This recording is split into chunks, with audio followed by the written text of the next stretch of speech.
হানি flyover থেকে বছরে ৭০০ কোটি টাকা হাতিয়ে নিচ্ছে ওরিয়ন গ্রুপ। অসাধু কর্মকর্তাদের যোগ সাজশে কর বঞ্চিত সিটি কর্পোরেশন। দুর্নীতিকে শিল্পের পর্যায়ে নিয়ে গেছেন শিল্পকলার সাবেক ডিজি লিয়াকত আলী লাকি। দুদকের মামলা যে কোনো সময় গ্রেফতার। ৩ বছরে মাত্র একদিন অফিস করেছেন গোপালগঞ্জের ইউপি চেয়ারম্যান। দুর্নীতি নিয়ে কথা বললেই হতে হয় হাতুড়ি বাহিনী নির্যাতনের শিকার। পাচার অর্থ ফেরাতে কাজ করছে দুদক। বিভিন্ন সংস্থার সঙ্গে বৈঠক, সহযোগিতার আশ্বাস সফররত ব্রিটিশ প্রতিনিধি দলের।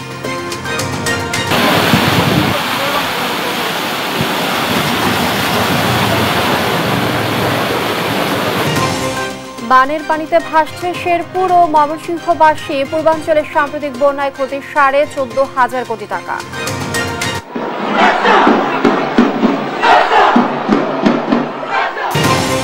এবং গাজা ইসরায়েলি আগ্রাসনের 1 বছর আজ। 41,000 শহীদের রক্তে ভিজল ফিলিস্তিন। যুদ্ধ বন্ধে দেশে দেশে বিক্ষোভ। দেখছিলেন শিরোনাম সংবাদ সকালের সঙ্গে আছি আমি লিনিয়া আফরোজ। একে তো নির্মাণ ব্যয় কয়েক গুণ বাড়িয়ে রাষ্ট্র থেকে হাতিয়েছে হাজার কোটি টাকা, অন্যদিকে বিনিয়োগ ছাড়াই মেয়র হানি ফ্লাইওভার থেকে বছরে ৭০০ কোটি টাকা লোপাট করছে ওরিয়ন গ্রুপ। প্রতিষ্ঠানটির কর্ণধার ওবায়দুল করিম ও কয়েকজন অসাধু কর্মকর্তা যোগ সাজশে শত কোটি টাকার কর বঞ্চিত হচ্ছে সিটি কর্পোরেশন। বেশিরভাগ পরিবহনই রসিদ ছাড়াই আদায় করা হচ্ছে টোল, যার প্রমাণ পেয়েছে দেশ টিভির অনুসন্ধানী টিম। অভিযোগের সত্যতা পেলে কঠোর ব্যবস্থা নেওয়ার হুঁশিয়ারি নগর কর্তৃপক্ষের। শাহাদাত নিশাদের ধারাবাহিক প্রতিবেদনের আজ প্রথম পর্ব।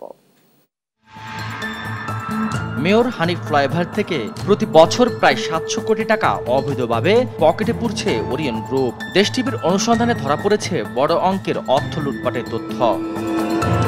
সড়ক ও জনপথের হিসেব বিভাগের তথ্য মতে মেয়র হানি ফ্লাইওভার দিয়ে প্রতি ঘন্টায় গড়ে গাড়ি চলে ৮,০০০ থেকে ১০,০০০, দিনে যা দাঁড়ায় ১.৫ লাখের বেশি। সে হিসেবে বছরের টোল আদায় হওয়ার কথা ১,০০০ থেকে ১,২০০ কোটি টাকা, কিন্তু ওরিয়ন হিসেব দিচ্ছে বছরে টোল আদায় হয় ১৪০ থেকে ১৭৮ কোটি টাকা। বাকি অর্থ লুটে নিচ্ছে ওরিয়ন গ্রুপ। হিসেবের গরমিল নিয়ে অনুসন্ধানে দেশ টিভি। সরজমিনে দেখা যায় ফ্লাইওভার ব্যবহারকারী গাড়ি থেকে ডিজিটালি টোল আদায়ের কথা থাকলেও চিত্র ভিন্ন। বেশিরভাগ গাড়ি থেকে কোনো ধরনের রসিদ ছাড়াই টোল আদায় করছে ফ্লাইওভারের কর্মীরা, যে টাকার কোনো হিসেব নেই।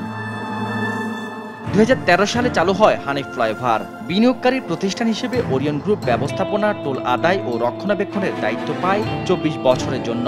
এর মধ্যে আদায় হওয়া টোলের ৫% ঢাকা দক্ষিণ সিটি কর্পোরেশনের তহবিলে জমা হবে, এমন চুক্তিও হয় সে সময়।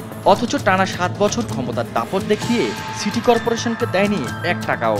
২০২০ সাল থেকে সিটি কর্পোরেশন পাওনা আদায়ে চাপ দিলে মানতে বাধ্য হয় ওরিয়ন গ্রুপ। এটি ২০২০ সালের জুলাই মাস থেকে আসলে কর্পোরেশন এটি তার সাথে বার্গেনিং করে সেই দাবিটি নিশ্চিত করেছে। তবে চোরে না শোনে ধর্মের কাহিনী। চুক্তি অনুযায়ী ৬৫,৫৮১টির বেশি গাড়ি চলাচল করলে টোল থেকে ৫% পাবে সিটি কর্পোরেশন। সে হিসেবে প্রতিদিন গড়ে ১.৫ লাখ যানবাহন চলাচল করায় মাসে অন্তত ২ কোটি টাকার বেশি পাওয়ার কথা, কিন্তু গড়ে দেয়া হয় ৭৫ লাখ টাকা। ইকুইটি বেনিফিট শেয়ারের যে বিষয়টি আছে, সেখানে ধরেন ৬৫,৫৮১টি গাড়ি পার ডে যদি ক্রস করে, তাহলে তার উপরে তার রেভিনিউ থেকে 5% হিসাবে কিন্তু সিটি কর্পোরেশন দেয়। এদিকে রসিদ দিয়ে টোল আদায় না করাকে বড় অনিয়ম হিসেবে দেখছেন ডিএসসিসির প্রধান নির্বাহী কর্মকর্তা। জানান, অভিযোগের সত্যতা পেলে ব্যবস্থা নেওয়া হবে। এরকম যদি তারা করে থাকে সেটি অনৈতিক কাজ করছে।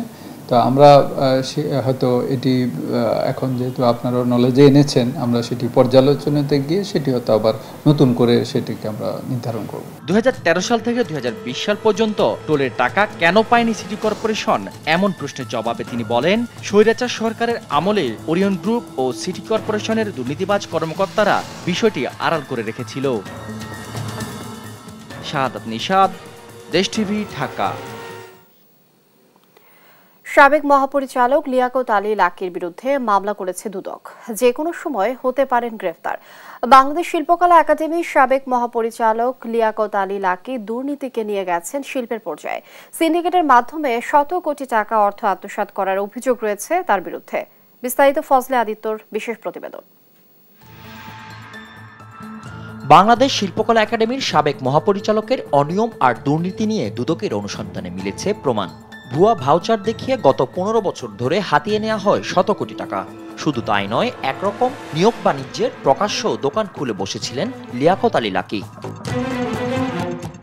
সব অভিযোগ ফুদিয়ে উড়িয়ে দিয়ে এক যুগেরও বেশি সময় বহাল তবিয়াতে শিল্পকলার সম্রাট ছিলেন লিয়াকত আলী লাকী। আওয়ামী লীগ সরকারের মদতে ছিলেন ধরাছোঁয়ার বাইরে, দুর্নীতিকেও যেন রূপান্তর করেছিলেন শিল্পে। 2016 সালের 11 মার্চ বাংলাদেশ শিল্পকলা একাডেমিতে 19টি ক্যাটাগরিতে মোট 55 জন জনবল নিয়োগের বিজ্ঞপ্তি প্রকাশ হয়। সেই নিয়োগ পরীক্ষায় লিয়াকত আলী লাকী সিন্ডিকেট জালজালিয়াতির মাধ্যমে আত্মসাৎ করে শত কোটি টাকা। সেই হরিলুটের প্রমাণ এসেছে দেশ টিভির হাতে।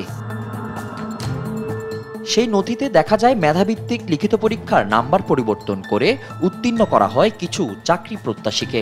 নাম্বার দেখলে স্পষ্টভাবে বোঝা যায় লিয়াকত আলী তার সিন্ডিকেটের যোগসাজশে বিভিন্ন লিখিত পরীক্ষার নাম্বার পরিবর্তন করেছিলেন। নিয়োগ পরীক্ষার দুর্নীতির অভিযোগে 2021 সালে একটি যাচাই কমিটি গঠন করে শিল্পকলা একাডেমি। সে কমিটির পাঠানো নাম্বারের সাথে ব্যাপক গরমিল মিলে সাংস্কৃতিক মন্ত্রণালয় থেকে প্রাপ্ত নাম্বারের। তবে এখানেই শেষ নয়। দেশজুড়ে শিল্পকলার সব নাটক যাত্রাপালার আয়োজনের আড়ালে কাজ করত ভুয়া ভাউচার সিন্ডিকেট। বিভিন্ন অনুষ্ঠানের নামে ভুয়া ভাউচার দেখিয়ে শিল্পকলা একাডেমির কালচারাল অফিসারদের মাধ্যমে শত শত কোটি টাকা লুটপাটের অভিযোগ রয়েছে লিয়াকত আলী লাকীর বিরুদ্ধে। সেই কালচার অফিসারদের অবৈধ সম্পদের পরিমাণও বেশ। নামে বেনামে তারাও গড়েছেন সম্পদ। 2020 সালে দুর্নীতি দমন কমিশন তার অবৈধ সম্পদ জালজালিয়াতির বিরুদ্ধে অনুসন্ধান শুরু করে। আওয়ামী ক্ষমতায় দীর্ঘদিন দুদকের এই অনুসন্ধান ধামাচাপা দিলেও হয়নি শেষ রক্ষা। সাবেক এডিজি সহ 24 জনের বিরুদ্ধে হয়েছে মামলা। যে কোনো সময় গ্রেফতার হতে পারে সাবেক এই মহাপরিচালক। বাংলাদেশ শিল্পকলা একাডেমির সাবেক এই দুর্নীতিবাজ ডিজি সহ তার পুরো সিন্ডিকেটকে আইনের আওতায় আনা হবে বলেও জানায় দুদক। ফজলে আদিত্য, দেশ টিভি, ঢাকা। গোপালগঞ্জের মুকসুদপুর উপজেলার মোচনা ইউনিয়ন পরিষদের চেয়ারম্যান 3 বছরে অফিস করেছেন মাত্র একদিন। তার দুর্নীতি ও স্বেচ্ছাচারিতা সহ নানা অনিয়মের কারণে ফুঁসে উঠেছে ওই ইউনিয়নের বাসিন্দা ও পরিষদের সদস্যরা। অভিযোগ রয়েছে তার বিরুদ্ধে কেউ কথা বললে তাকে চেয়ারম্যানের হাতুড়ি বাহিনীর অত্যাচার নির্যাতনের শিকার হতে হয়। জাবিরুল ইসলামের পাঠানো তথ্য ছবিতে বিস্তারিত জানাচ্ছেন ফারজানা ইসলাম। 2021 সালে গোপালগঞ্জের মুকসুদপুর উপজেলার 13 নং মোচনা উপজেলা পরিষদের চেয়ারম্যান নির্বাচিত হন এমদাদ হোসেন মোল্লা। চেয়ারম্যান নির্বাচিত হলেও ইউনিয়ন পরিষদে যান না তিনি। পরিবার নিয়ে থাকেন ঢাকায়। মাঝে মধ্যে গ্রামে আসলেও নিজের বাড়িতেই ইউনিয়ন পরিষদের কার্যক্রম পরিচালনা করেন। এতে সব ধরনের সেবা থেকে বঞ্চিত হচ্ছেন ইউনিয়নের বাসিন্দারা। তার অনিয়ম এবং স্বেচ্ছাচারিতার বিরুদ্ধে কেউ কথা বললে লেলিয়ে দেয়া হয় হাতুড়ি বাহিনীকে। হতে হয় হামলা, মামলা ও নির্যাতনের শিকার। চেয়ারম্যানের সীমাহীন দুর্নীতি, অর্থ আত্মসাৎ, হাতুড়ি বাহিনী দিয়ে জমি দখল ও নির্যাতন এবং স্বেচ্ছাচারিতায় অতিষ্ঠ হয়ে সম্প্রতি বিক্ষোভ ও মানববন্ধন করে এলাকাবাসী। আর নিরুপায় হয়ে জেলা প্রশাসকের কাছে লিখিত অভিযোগ করেন ইউনিয়ন পরিষদের 12 সদস্যের মধ্যে 8 জন। এই পরিষদ আসলে তার স্বপ্নও দেখলাম না জীবনে। কেউ এর কোনো তার দেয় না। তার বাড়ি একটা সই আনবার গেলে দূর দূর নাই তেলাই দেয় বাজান। চেয়ারম্যান সে পরিষদে পরিষদে আসবে, সে পরিষদে আসে না। একটা ছেলে মেয়ের জন্মবন্ধনের কাগজ করবার গেলে 5 বছর যাওয়ার লাগে। কেস মামলা হামলা, জোরপূর্ব রাস্তা কাটা, রাত 2টা-3টের সময় মানুষকে হয়রানি করা, আর যেখানে মার্ডার না হয়েছে সেখানে মার্ডার সে প্রতিটা গ্রামে 2টা খণ্ড করছে। জীবনের নিরাপত্তাহীনতার কারণে ইউনিয়ন পরিষদে যান না এমন খোলা যুক্তি দেখিয়েছেন অভিযুক্ত চেয়ারম্যান। সেটা যদি দিছে সেটা ডিসি অফিসে তদন্ত করে দেখুক যে আমি ভালো কি মন্দ, অমুক তমুক, এগুলো মুখে বললে তো আর হবে না। আমি এই 3 বছর ধরে কার্যক্রম কিভাবে করতেছি তাইলে আমি বলেন। পরিষদে আমি ইউনিয়ন পরিষদে আমার উদ্যোক্তা সচিব ভাই, আমি তো কেন আমার জানের নিরাপত্তা কে দিবে ওখানে গেলে? এ ব্যাপারে তদন্ত করে ব্যবস্থা গ্রহণের আশ্বাস দেন জেলা প্রশাসক। গোপালগঞ্জ জেলার মুকসুদপুর উপজেলার মোচনা ইউনিয়নের যিনি চেয়ারম্যানের এমদাদ সাহেবের বিষয়ে আমার কাছে একটি অভিযোগ এসছে। তো সেই অভিযোগটির বিষয়ে আমরা তদন্ত করে বিধিমূলক ব্যবস্থা নেব। যদি তিনি অভিযোগে দোষী সাব্যস্ত হন অবশ্যই তার বিরুদ্ধে ব্যবস্থা নেওয়া হবে। ইউনিয়নটির 9টি ওয়ার্ডে মোট ভোটার সংখ্যা 15,300 আর বাসিন্দা প্রায় 25,000 জন। নিউজ ডেস্ক, দেশ টিভি। পাচারকৃত অর্থ ফেরাতে দুর্নীতি দমন কমিশনকে সব ধরনের সহযোগিতার আশ্বাস দিয়েছে ব্রিটিশ প্রতিনিধি দল। রোববার এই দলের সাথে সংস্থাটির চেয়ারম্যান সহ উচ্চ পর্যায়ের বৈঠক শেষে এসব কথা জানান মহাপরিচালক আক্তার হোসেন। বলেন, দেশ থেকে পাচার হওয়া অর্থ ফেরত আনতে বিভিন্ন দেশ ও সংস্থার সহযোগিতার জন্য বৈঠক চলমান রয়েছে। গেল 15 বছরে দেশ থেকে পাচার হওয়া অর্থ সন্ধানে সম্প্রতি FBI, ইউরোপ ইউনিয়ন সহ বিভিন্ন সংস্থার সাথে এ নিয়ে কয়েক দফায় বৈঠক করল সংস্থাটি। বিগত 15 বছর আওয়ামী সরকারের আস্থাভাজন ব্যক্তিদের পাচার অর্থ ফেরতে অন্তর্বর্তী সরকার দুদক সহ বিভিন্ন সংস্থার সমন্বয়ে টাস্ক ফোর্স গঠন করেছে। যদিও অতীতে অর্থ ফেরতের দুদকের তেমন কোনো সাফল্যতা না থাকলে এবার জোরে সোরে দৌড়ঝাঁপ শুরু করেছে প্রতিষ্ঠানটি। ইতোমধ্যে FBI, ইউরোপীয় ইউনিয়ন, জাতিসংঘের UNODCর সাথে বৈঠক করেছে সংস্থাটি। এরই ধারাবাহিকতায় রোববার দুদকের সাথে বৈঠকে বসে 2 সদস্যের ব্রিটিশ প্রতিনিধি দল। দুদক প্রতিনিধি দলের নেতৃত্ব দেন সংস্থাটির চেয়ারম্যান মঈনুদ্দিন আবদুল্লাহ। এ সময় বিভিন্ন দেশ থেকে অর্থ ফেরতে সফররত দলটি কিভাবে দুদককে সহযোগিতা করবে তা নিয়ে আলোচনা করা হয়। পাচার অর্থ ফেরতে কারিগরি সহ সার্বিক সহযোগিতার আশ্বাস দেয় ব্রিটিশ প্রতিনিধি দল। এদিকে শিল্পকলা একাডেমির নিয়োগ জালিয়াতির প্রমাণ পাওয়ায় প্রতিষ্ঠানটির সাবেক মহাপরিচালক লিয়াকত আলী লাকি সহ 24 জনের বিরুদ্ধে মামলা করেছে দুদক। লিখিত পরীক্ষার ফলাফল তারা আমাদের শিল্পকলা একাডেমি মহাপরিচালক বরাবর এটা পাঠিয়েছিলেন। সেই লিখিত পরীক্ষার মূল্যায়ন পত্রে নম্বর বাড়িয়ে অনেকগুলো প্রার্থীদের নম্বর বাড়িয়ে সাবেক মহাপরিচালক জনাব লিয়াকত আলী লাকি এবং বাংলাদেশ শিল্পকলা একাডেমির পরিচালক প্রশাসক জাহাঙ্গীর হোসেন চৌধুরী সহ চাকুরির প্রার্থী অন্যান্য 23 জনের বিরুদ্ধে এই মামলাটি রুজু করা হয়েছে। দুদকের আবেদনের প্রেক্ষিতে জাতীয় নিরাপত্তা গোয়েন্দা সংস্থার NSI এর সাবেক মহাপরিচালক অবসরপ্রাপ্ত মেজর জেনারেল TM জোবায়ের ও তার স্ত্রী ফাহমিনা মাসুদের বিদেশ গমনে নিষেধাজ্ঞা দিয়েছে আদালত। ফজলে আদিত্য, দেশ টিভি, ঢাকা। বানের জলে ভাসছে শেরপুর ও ময়মনসিংহবাসী। পানিবন্দী লাখো মানুষ, প্লাবিত হচ্ছে নতুন নতুন এলাকা। এখন পর্যন্ত মৃত্যু হয়েছে 7 জনের। দেখা দিয়েছে খাদ্য ও সুপেয় পানির সংকট। এছাড়া টানা বৃষ্টিতে নোয়াখালীতে তৈরি হয়েছে তীব্র জলাবদ্ধতা। প্রশাসন বলছে আইন শৃঙ্খলা বাহিনীর সাথে সমন্বয় করে উদ্ধার ও ত্রাণ কার্যক্রম পরিচালনা করা হচ্ছে। সহকর্মীদের পাঠানো তথ্যচিত্রে সালমা জাহানের ডেস্ক রিপোর্ট। শেরপুরে বৃষ্টি অব্যাহত থাকায় বন্যা পরিস্থিতির অবনতি হয়েছে। নদীতে পানি বাড়ায় প্লাবিত হচ্ছে নতুন নতুন এলাকা। পানিবন্দী নালিতাবাড়ি, ঝিনাইগাতি, শ্রীবর্দী ও নকলা উপজেলার লাখো মানুষ। দেখা দিয়েছে বিশুদ্ধ খাদ্য ও সুপেয় পানির সংকট। গরু বাছুর না খায় মরতেছে, ছাগল বকরি মরে যেতেছে। আমরা হনা কোনো খাওয়া খাদ্য নাই, বাড়ি ঘর ছাইরা রুডে গাড়ে মানে পানির মধ্যে ভাগ পারতেছি। আমরা দারুণ কষ্ট, খাওয়া নাই, খাওয়ার অসুবিধা কিচ্ছু নাই। গরমকালে নিম্নাঞ্চলে পানি বাড়ায় ব্যাহত হচ্ছে যোগাযোগ ব্যবস্থা। ভেসে গেছে পুকুরের মাছ।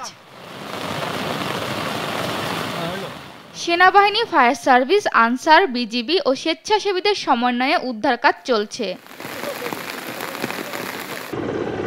এদিকে ত্রাণ কার্যক্রম শুরু করতে বন্যা কবলিত এলাকা হেলিকপ্টারে করে পরিদর্শন করেছে বিমান বাহিনী। টানা বৃষ্টি ও পাহাড়ি ঢলে বেড়িবাঁধ ভেঙে নতুন নতুন করে প্লাবিত হয়েছে ময়মনসিংহের হালুয়াঘাট ও ধবাওড়া উপজেলা। পানিবন্দী অন্তত 60 লাখ মানুষ। চরম দুর্ভোগে বন্যা কবলিত বাসিন্দারা।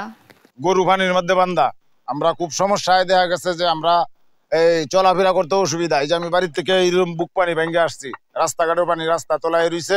কাপড় চোপড় ভিজাইয়া আমরা তো রান্না বাড়া করার মতো কোনো সুযোগ সুবিধা নাই। এই কারণে বাজারে গেছিলাম যে শুকনা খাবারের জন্য। শুকনা খাবারও খুব কম, চাহিদা অনেক, তো আমি পাইলামই না। বাসায় পানি এবং পানির কষ্ট করতেছি, সব দিক দিয়ে আমাদের সমস্যা হইতেছে। প্রশাসনের দৃষ্টি আকর্ষণ করছি যাতে আমাদের দিকে একটু নজর দেয়। এদিকে নিমজ্জিত হালুয়াঘাট উপজেলা স্বাস্থ্য কমপ্লেক্স, চরম ভোগান্তিতে রোগী ও চিকিৎসকরা। অনেক খারাপ পরিস্থিতি আমাদের সবার, হসপিটালে আসতে পারে না, রোগী ইমার্জেন্সিতেও পানি হাঁটু সমান। আজকেও কষ্ট, আজকে যে পাও জুতা রাখছি উপরে, সবসময় পা ভিজা রাখছি পানির মধ্যে, পানি খাওয়া গেছে, পা চুলকে যাচ্ছে, পা সবসময় কত রাখবে ভাই। সবার সম্মিলিত প্রচেষ্টায় পরিস্থিতি মোকাবিলার কথা জানায় বিভাগীয় কমিশনার। প্রায় 58টা আশ্রয় কেন্দ্র এখানে আমরা ডিক্লেয়ার করেছি। তো আমাদের পাশে সবাই আসলে দেখলাম যে একসাথে কাজ করছে। কাল তাদের জন্য খাবার রান্না করে দেওয়া হচ্ছে, শুকনো খাবার দেওয়া হচ্ছে। নোয়াখালীতে টানা 2 দিনের বৃষ্টিতে সৃষ্ট জলাবদ্ধতার আরও অবনতি হয়েছে। পানিবন্দী অন্তত 10 লাখ মানুষ। পানি কমলে আবার বৃষ্টি হইয়া পানি বাড়ি যায়, তখন আমরা চলতে মনে অনেক কষ্ট হইতেছে, খানা লওয়ার কষ্ট, কাম কাজ করতে পারি না, কিছু করতে পারতেছি না। বৃষ্টি অব্যাহত থাকলে বন্যা পরিস্থিতির অবনতি হবে জানায় বন্যা সতর্কীকরণ কেন্দ্র। সালমা জাহান, নিউজ ডেস্ক, দেশ টিভি। দেশের পূর্বাঞ্চলে হয়ে যাওয়া বন্যায় ক্ষয়ক্ষতির পরিমাণ দাঁড়িয়েছে 14,421 কোটি টাকায়। সিপিডির গবেষণায় উঠে আসা তথ্যের প্রেক্ষিতে বিশেষজ্ঞদের আশঙ্কা, জলবায়ু পরিবর্তন, ভৌগোলিক অবস্থান সহ নানা কারণে সামনে বাড়তে পারে এমন প্রাকৃতিক দুর্যোগের পরিমাণ। এজন্য প্রস্তুত থাকতে হবে সরকারকে। কায়েস রাহাতের প্রতিবেদন। সম্প্রতি দেশের পূর্বাঞ্চলে বন্যা কবলিত হয়েছিল বেশ কয়েকটি জেলা। এ নিয়ে করা সিপিডির গবেষণায় দেখা যায় ক্ষয়ক্ষতির পরিমাণ 14,421 কোটি টাকা, ডলারে যা 1.20 বিলিয়ন, অর্থাৎ চলতি বছরের জিডিপির প্রায় 0.29%। জলবায়ুর পরিবর্তন, নদী দখল, নদীর নাব্যতা কমে যাওয়া, উজানের ঢল ইত্যাদি কারণে এ ধরনের প্রাকৃতিক দুর্যোগ ও ক্ষয়ক্ষতির পরিমাণ ক্রমশ বাড়বে বলে আশঙ্কা করছেন বিশেষজ্ঞরা।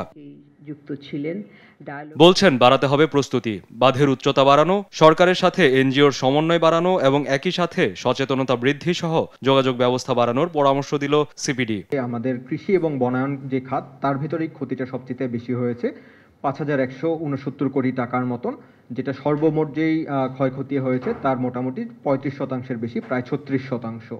সেই সঙ্গে সবচেয়ে বেশি ক্ষতিগ্রস্ত হয়েছে কৃষি এবং বনায়ন খাত। এসব খাতে পুনর্বাসনের জন্য সরকারকে নতুনভাবে ভাবার পরামর্শ তাদের। আমরা যখন বিশেষজ্ঞ মহলের সাথে কথা বলেছি, অনেক ক্ষেত্রেই ওনারা সাজেস্ট করেছেন যে হয়তো এই মাটির বাঁধের পরিবর্তে কিছু হায়ার কোয়ালিটি ম্যাটেরিয়াল দিয়ে এই জিনিসগুলো তৈরি করা যায় কিনা, যাতে করে তাদের স্থায়িত্ব এবং তাদের যে এফেক্টিভনেস দুটোই বাড়ে। এদিকে অবকাঠামো খাতে রাস্তা এবং সেতুর ব্যাপারে দীর্ঘমেয়াদী পরিকল্পনা নেয়ার আহ্বান জানায় সিপিডি। দীর্ঘমেয়াদে যদি আমরা একটু চিন্তা করি, তাহলে আরো কিছু আমাদের পুরো দেশব্যাপী হয়তো ঝুঁকি পর্যালোচনার প্রয়োজন রয়েছে, বিশেষ করে যখন আমরা বিভিন্ন ধরনের ডেভেলপমেন্ট প্ল্যানিং করি সেইটাও। প্রাকৃতিক কারণেই হোক অথবা মানবসৃষ্ট কারণে, এবারের বন্যা ছিল প্রকৃতিগতভাবে ভিন্ন এবং সেই সঙ্গে নতুন কিছু অঞ্চল প্লাবিত হওয়ায় বন্যা সতর্কীকরণ পূর্ব প্রস্তুতির জন্য পার্শ্ববর্তী দেশের সাথে তথ্য বিনিময় সহ যথাযথ ব্যবস্থা গ্রহণের আহ্বান জানান বিশেষজ্ঞরা। কায়েস রাহাত, দেশ টিভি, ঢাকা। পানি ব্যবস্থাপনায় প্রতিবেশী দেশ সহযোগিতা না করায় বারবার বন্যার মুখোমুখি হচ্ছে বাংলাদেশ বলে মন্তব্য করেছেন পরিবেশ উপদেষ্টা সৈয়দা রিজওয়ানা হাসান। বলেন, বাঁধগুলো মেরামত না করার কারণেও বন্যা নিয়ন্ত্রণে সমস্যা হচ্ছে। রোববার রাজধানীতে জলবায়ু বিষয়ক এক অনুষ্ঠানে একথা বলেন তিনি। হাসান মাহমুদের রিপোর্ট। প্রান্তিক পর্যায়ে ফসলের বীজ সংরক্ষণ পদ্ধতি উদ্ভাবন, প্রাকৃতিক দুর্যোগে নারী ও মাতৃস্বাস্থ্যে বিশেষ অবদান রাখা 5 নারী সংগঠককে সম্মাননা দেয় মানুষের জন্য ফাউন্ডেশন। অনুষ্ঠানে প্রধান অতিথির বক্তব্যে পরিবেশ, বন ও জলবায়ু পরিবর্তন মন্ত্রণালয়ের উপদেষ্টা বলেন, সরকারের পরিকল্পনায় প্রান্তিক মানুষের উদ্যোগ স্থান পায় না। জলবায়ু পরিবর্তনের প্রভাব মোকাবেলায় স্থানীয় সমস্যা চিহ্নিত করে সমন্বিত পদক্ষেপের তাগিদ দেন তিনি। এই যে ছোট ছোট সমস্যাগুলো, স্থানীয় পর্যায়ের সমস্যাগুলোকে জাতীয় পর্যায়ে নিয়ে আসা আর জাতীয় পর্যায়ের মানুষকে ভাবতে শেখানো যে এই সমস্যাগুলোর সমাধান করতে হবে, আমাদের রাষ্ট্র সেভাবে অনেক বছর যাবতই পরিচালিত হয়নি। আমাদের ন্যাশনাল অ্যাডাপ্টেশন প্ল্যান যেটা আছে, অভিযোজনের জাতীয় যে পরিকল্পনা, সেইখানে আপনাদের এই উদ্যোগগুলোকে কোনো না কোনোভাবে প্রতিফলিত করা এবং এগুলোকে প্রাধান্য দেওয়া, যাতে করে সরকার যখন নিজস্ব টাকা দিয়ে দুর্যোগ মোকাবেলা করে সেখানে অন্তত আপনাদের বিষয়গুলো প্রাধান্য পায় এবং এটা কেবল নিয়ম রক্ষার ক্ষেত্রে নিয়মে পরিণত না হয়। পরে সাংবাদিকদের সঙ্গে কথা বলেন উপদেষ্টা। বলেন, প্রতিবেশী দেশের সঙ্গে পানি ব্যবস্থাপনায় সমঝোতা না থাকায় আকস্মিক বন্যা মোকাবেলা ব্যাহত হচ্ছে। জলবায়ু পরিবর্তনকে যেমন দোষ দিই, আমরা একই সাথে অভিন্ন জলরাশির পানি ব্যবস্থাপনায় সমঝোতা না থাকাকেও একটা কারণ হিসেবে চিহ্নিত করি।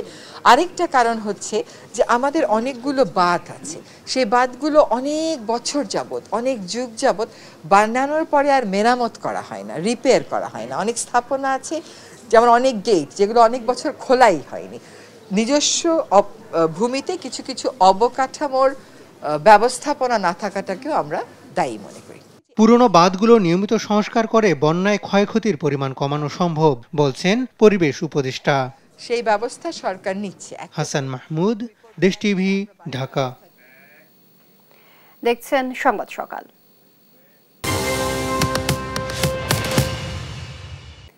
দেড়শো বছরের পুরনো আইন সংস্কার সহ পুলিশকে জনবান্ধব করতে প্রয়োজনীয় সুপারিশ করবে সংস্কার কমিশন। নির্ধারিত 3 মাসের মধ্যেই প্রস্তাবনা দেওয়ার আশা জানান কমিশনের চেয়ারম্যান সফর রাজ হোসেন।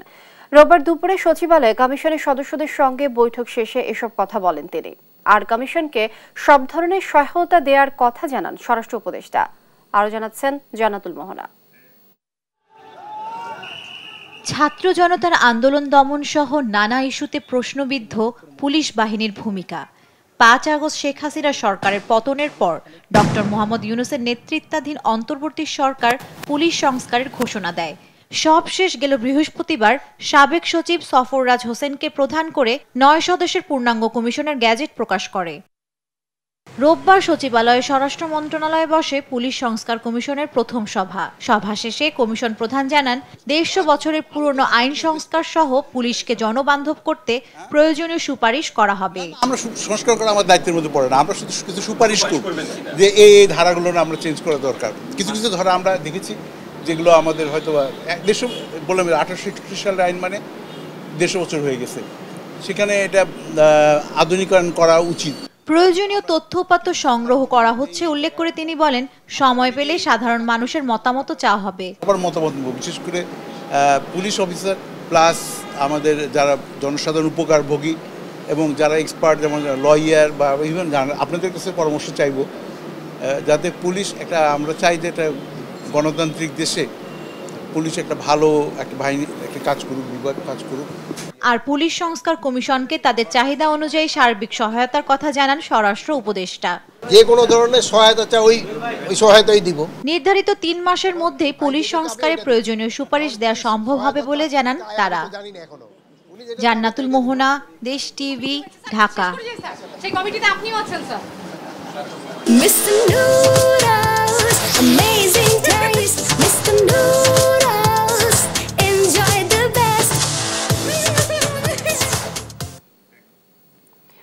চামড়া খাতের সম্ভাবনাকে কাজে লাগাতে অন্তর্বর্তী সরকার পদক্ষেপ নেবে বলে জানিয়েছেন অর্থ ও বাণিজ্য উপদেষ্টা সালেউদ্দিন আহমেদ। এ নিয়ে 5 সদস্যের একটি কমিটি করা হচ্ছে বলে জানান তিনি। জান্নাতুল মোহনার প্রতিবেদন। দিন দিন সংকুচিত হয়ে পড়ছে বাংলাদেশের চামড়াজাত পণ্যের আন্তর্জাতিক বাজার। এর প্রভাবে আশানুরূপ রপ্তানি হচ্ছে না চামড়া ও চামড়াজাত পণ্য। এর অন্যতম কারণ সাভার চামড়া শিল্পনগরীর সেন্ট্রাল ইনফ্লুয়েন্ট ট্রিটমেন্ট প্ল্যান্ট সিইটিপি ও ডাম্পিং ইয়ার্ড প্রয়োজনের তুলনায় সীমিত। এ কারণে মিলছে না পরিবেশগত মান নিয়ে যুক্তরাজ্য ভিত্তিক লেদার ওয়ার্কিং গ্রুপ এলডব্লিউজি সনদ। রোববার অর্থ মন্ত্রণালয়ের সম্মেলন কক্ষে Bangladesh finish leather goods and footwear exporters association এবং বাংলাদেশ ট্যানার্স অ্যাসোসিয়েশনের প্রতিনিধিদের সঙ্গে মত বিনিময় করেন অর্থ ও বাণিজ্য উপদেষ্টা সালেহুদ্দিন আহমেদ।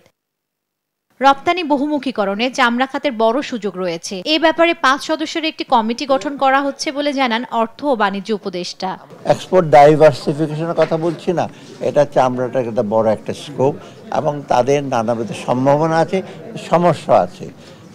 এই সমস্যাগুলো আমরা আলাপ করেছি। কেন্দ্রীয় বর্জ্য শোধনাগার বা সিইটিপি পুরোপুরি সচলের দাবি জানান উদ্যোক্তারা। যেহেতু এটা একটা অসম্পূর্ণ সিইটিপি, কাজে এটাকে সম্পূর্ণ ফাংশন করতে গেলে যে কাজগুলো করা দরকার সেই কাজগুলোর ব্যাপারে যেন সচেষ্ট হয় এবং এটার ব্যাপারে তারা একটা আশ্বাস দিয়েছে যে এই সিইটিপিটাকে সম্পূর্ণ করার জন্য যে প্রয়োজনীয় পদক্ষেপগুলো নেওয়া দরকার সেগুলো অচিরেই নেবে। আশা করি এই জিনিসগুলো ওনারা সলভ করবেন আমাদেরকে আশ্বাস দিয়েছে। রপ্তানি বহুমুখীকরণে অন্তর্বর্তী সরকারের পদক্ষেপ চামড়া খাতকে পুনরুজ্জীবিত করবে বলেও জানান ব্যবসায়ীরা। জান্নাতুল মোহনা, দেশ টিভি, ঢাকা।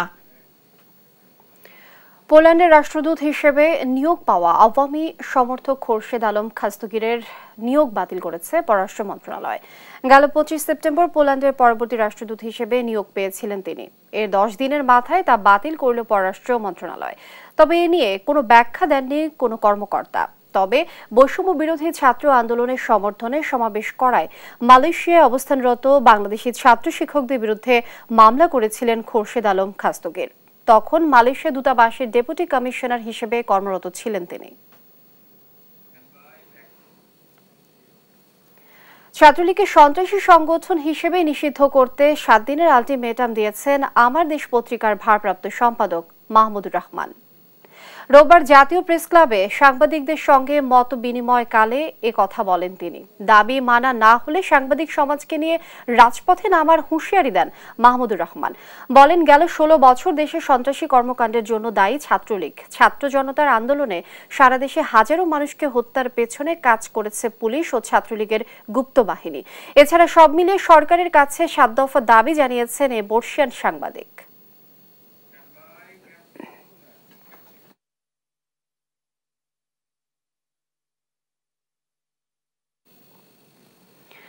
রাজশাহী 3 আসনের সাবেক এমপি আসাদুজ্জামান আসাদকে গ্রেফতার করেছে র্যাব। র্যাব জানায়, গেল 19 জুলাই বৈষম্য বিরোধী ছাত্র আন্দোলন চলাকালীন ছাত্র জনতার উপর হামলার ঘটনায় দায়ের হওয়া মামলায় রাজশাহী 3 আসনের সাবেক এমপি আসাদকে রাজধানীর বাড়িধারা থেকে গ্রেফতার করা হয়। তাকে রাজশাহী পুলিশের কাছে হস্তান্তরের প্রক্রিয়া চলছে বলেও জানানো হয়। দ্বাদশ সংসদ নির্বাচনে প্রথমবারের মতো দলীয় মনোনয়নে এমপি নির্বাচিত হয়েছিলেন জেলা আওয়ামী লীগের সাবেক এ সাধারণ সম্পাদক। 5 আগস্ট ছাত্র জনতার অভ্যুত্থানে আওয়ামী লীগ সরকারের পতন হলে আত্মগোপনে চলে যান তিনি। অবশেষে পুলিশের হাতে গ্রেফতার হলেন তিনি।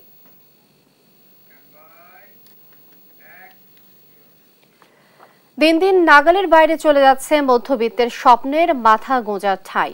জমি কিনে স্বপ্ন পূরণ করার সাধ্য না থাকায় অনেকে ঝুঁকছেন ফ্ল্যাটের দিকে, কিন্তু সেখানেও নেই স্বস্তি। সবকিছুর দাম বাড়তি থাকায় হতাশ মধ্যবিত্ত। তবে আশার কথা শুনিয়েছে রাজশাহী উন্নয়ন কর্তৃপক্ষ। কাজী শাহেদের প্রতিবেদন। কলেজ শিক্ষক শোক রানা বাবু ভাড়া বাড়িতে কাটিয়ে দিলেন অর্ধেক জীবন। সন্তানদের জন্য একটা ঠাঁই রেখে নিশ্চিন্ত হতে চান। জমি কিনে আবাসন গড়ার সাধ্য নেই, তাই জমানো টাকায় কিনছেন ফ্ল্যাট। রকিবুল ইসলাম রাজশাহীতে আছেন বহু বছর, বাকি জীবনটাও শহরেই কাটাতে চান। বসতি করতে তাই পরিবারের সঞ্চয় সবটুকু দিয়ে কেনার চেষ্টা করছেন একটা ফ্ল্যাট। জমি কিনে বাড়ি করা আমার পক্ষে সম্ভব না, যার কারণে জমি কিনতে গেলে তো 1 কোটি টাকা বা 80 লাখ টাকা এইরকম একটা দাম আসছে। সেই দামে তো আমি কি জায়গা কিনে বাড়ি করা আমার পক্ষে সম্ভব না। কাঠা জায়গার দাম প্রায় 60-70, এই দামে আমরা একটা সুন্দর 1500 থেকে 1600 বা 1700 স্কোয়ার ফিটের একটা ফ্ল্যাট পাচ্ছি এবং আমরা গোছানো ফ্ল্যাট পাচ্ছি এবং শহরের মধ্যে থাকতে পাচ্ছি। এই সুবিধাটা আমরা জায়গা কিনে আসলে আমাদের পক্ষে আর্থিকভাবে এটা আমাদের পক্ষে সম্ভব না। মধ্যবিত্তের আবাসনে ভূমিকা রাখছেন বেসরকারি খাতের উদ্যোক্তারা। গত 9 বছরে রাজশাহীতে 81টি বহুতল ভবন নির্মাণের কাজ শেষ করেছে। চলমান আছে 116টি, আরও 47টি ভবনের উদ্যোগ নিয়েছেন ব্যবসায়ীরা। জায়গা কিনে নিজের মাথা গোজার ঠাঁই এখন মধ্যবিত্তের নাগালের বাইরে। বসতি করতে তাই অনেকের ভরসা এসব বহুতল ভবন। তবে দিন দিন সবকিছুর দাম বাড়তে থাকায় স্বপ্নের ফ্ল্যাটও যেন চলে যাচ্ছে নাগালের বাইরে। নিম্নে 30% সব বৃদ্ধি এখন দাম। তো সেহেতু আমরা কোনো অবস্থাতেই আমাদের নির্মাণ কষ্টই পড়ছে এখন 42 থেকে 4300। মানুষের নাগালের মধ্যে ফ্ল্যাট কেনার রেটটা নাই, মানুষের আগ্রহ যেন কমে গেছে। এখন মানুষ বিকল্প দেখছে। শুধুমাত্র আমাদের ফিনিশড গুডসের উপরেই কিন্তু আমরা ভ্যাট ট্যাক্স দিতাম, বাট বর্তমানে কিন্তু ওয়ার্কিং ক্যাপিটালের উপরেও আমাদেরকে ওয়ার্কিং যে গুডস আছে সেই গুডসের উপরেও ভ্যাট ট্যাক্স দেওয়া লাগে, যার কারণে আমাদের দামটা অনেক বেড়ে যায়। বেসরকারি খাতের পাশাপাশি আবাসনে ভূমিকা রাখছে রাজশাহী উন্নয়ন কর্তৃপক্ষ RDA। সংস্থাটির চেয়ারম্যান বলছেন, শুধু প্লট নয়, আগামীতে ফ্ল্যাট নির্মাণের পরিকল্পনা আছে তাদের। প্লটের পাশাপাশি যদি তাদেরকে ফ্ল্যাটের মাধ্যমে যদি আবাসন সমস্যাটা সমাধান করা যায়, সেটিও নগরবাসীর একটা স্বাচ্ছন্দ্যের জায়গা। সেই বিষয়টি আমাদের পরিকল্পনায় আছে। পরিকল্পিত বসতি ও নগরায়নে এখন থেকে সুনির্দিষ্ট পরিকল্পনা নেওয়ার পরামর্শ আবাসন খাত সংশ্লিষ্টদের। কাজী শাহেদ, দেশ টিভি, রাজশাহী। দর্শক দেখছেন সংবাদ সকাল।